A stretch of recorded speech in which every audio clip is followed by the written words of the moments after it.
റൂമുകളാണ്. താഴെ നോക്കി നിങ്ങള് സ്റ്റെപ്പ് ഉണ്ട് ഇവിടെ.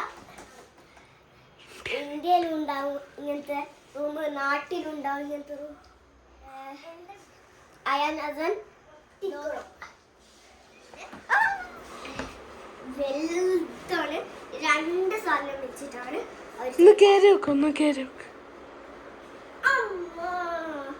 കേറാനും. പാർക്കിലെല്ലാം ഉണ്ടാവില്ല ഒരു ദൂര ജമ്പിങ് ചെയ്യുന്ന സാധനം, അതേപോലെയാണ് ഇത്.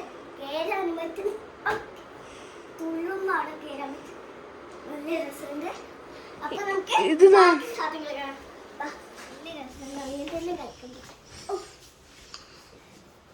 ഇഷ്ടമായിട്ടുണ്ടെങ്കിൽ കമന്റ് ചെയ്യാ, ലൈക്ക് ചെയ്യാൻ മറക്കരുത്. അപ്പൊ ബൈ ബൈ. സിസ്റ്റേഴ്സ് എല്ലാവരും കമന്റ് ചെയ്യണം. ഞാൻ ഇപ്പൊ അയാൻ ബ്ലോഗ് 2 ആണ് എടുക്കുന്നത്. അതിൽ ഞാനും ഉണ്ടായിരുന്നു. അപ്പൊ നമുക്ക് കീയാം, നല്ല ടഫാണ് കീയാൻ, പക്ഷെ ഈസി.